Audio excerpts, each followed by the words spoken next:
I'm Robert Cardoza, and you're watching On the Street. This is the intersection of business and politics. This is where we're going to give you an unbiased approach and an analysis of what's really going on in the world today and in the country today, whether it be with politics or business, so you can make some good, critical decisions, good, prudent judgments. Now, something I mentioned to say in my last segment was the fact in the sequestration that all of these things can happen that can affect the economy. And what does the Congress do that we've elected to protect us? They go on vacation when we've got less than 10 days left before we fall off this, again, another cliff. Go figure, they only make a couple $100,000 a year and they only work about 128 days a year. You can do the math. Don't you wish you had a job like that? And I do. Now, we're going to talk about new legislation, but what we're going to talk about is what has to happen based on the State of the Union address that President Obama gave last week. Now, what you want to do is you want to think about what's happening. Now, when I was watching the State of the Union address, I was listening to President Obama, but I was really looking for body language, what I could see. And basically what I was seeing, obviously behind President Obama, was the Speaker of the House, John Boehner, and the Vice President of the United States, the President of the Senate, behind there. And so what you're doing is, as President Obama is making all of these points and making all of these projections and forecasts and offering these solutions to issues, you want to see what the reactions are. And you know what? It looks to me like we're going to have another year, if not another 4 years, as the same as usual. And that's really what it looked like. You know, unless the Republican side is forced into some kind of acknowledgement, doesn't look like it's going to happen. They're still bitter that they lost most of what they wanted in the last election. I don't blame them. They've got some good things to do. The Democrats want to just shove it down their throats.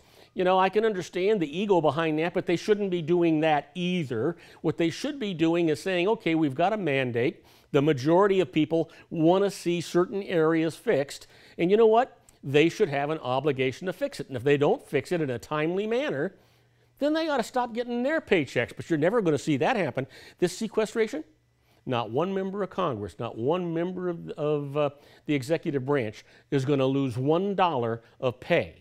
So where's the motivation for them to get anything done? I don't know where it's at. But let's talk about State of the Union. And let's first talk about immigration. And you heard about President Obama saying that they needed to reform the immigration laws. And there's no question, we all believe that they need to reform the immigration laws. But you know, I'm sitting here and I'm saying, who on earth is going to wait in line for 20 years to become a citizen of the United States? It just isn't going to happen. However, subsequent to that, the plan came out a little bit differently. And what President Obama says is, hey, look, you've got to pay your taxes. You've got to pay the penalties for taxes you didn't pay. But we will issue you a temporary green card, and we are not only going to do that, we're going to put you in line to become a citizen, but you're not going to have to wait 20 years because we need to revamp the immigration laws, not only for the people that were here illegally, but for the people that are already in the system that have been waiting 20 years. And so they're looking to make that a 5 to 8 year process. Now, if it's a 5 to 8 year process, now it becomes more tenable and it makes more sense. You know, there's so many things that we've allowed to happen in this country with regard to immigration that were unfair to both sides. Now it's time to get it straight and get it fixed. Sometimes it's a bitter spoon to swallow, but the truth is we have got to do that. Immigration laws got to take place. It's agreed to on both sides of the aisle. They just need to do it and stop playing around and fiddling their thumbs. Maybe they should stop going on vacation once in a while and they could get these things done. You know, when they go on vacation, they spend 2/3 of their time trying to raise money to get reelected to not represent us. That's kind of how I'm seeing it, you know. Now, the other issue is gun control. You know what? I've got a couple of weapons at home. Unfortunately, one of them is a rifle that's up high in the closet. It's not loaded. The other one is a .38. and it's in my safe at home, and it's not loaded, and the bullets are in a separate place. So if somebody ever broke into my home, by the time I got to that safe, which was on the other side of my house, and got my gun loaded, I'd probably be dead anyway.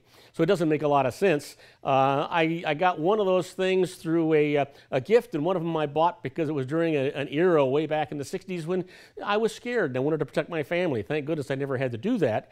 But I do have some serious questions. Why would you let anyone buy a gun for any reason without going through a background check? That just makes no sense at all.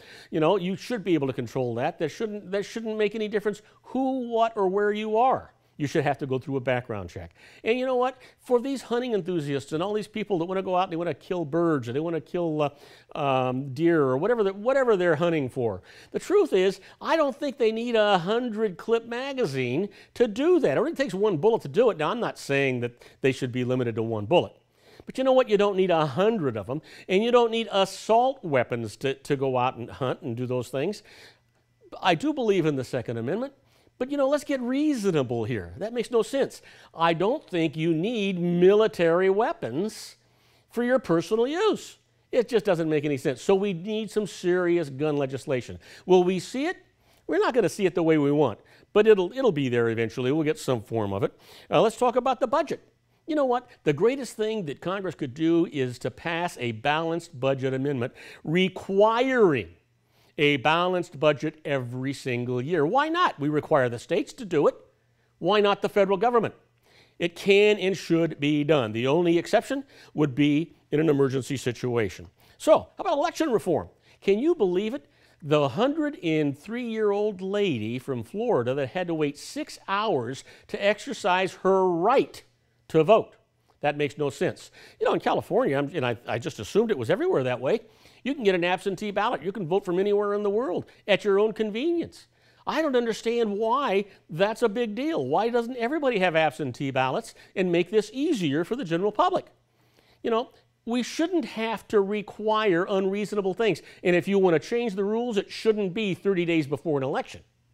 That's just unreasonable, untenable. I don't care if you're a Republican or a Democrat. It's not the way it should be. And we need that, and we can fix that quickly, and certainly before the elections in 2 years from now. Now, election reform, we just talked about that. It has to happen. Let's talk about tax reform.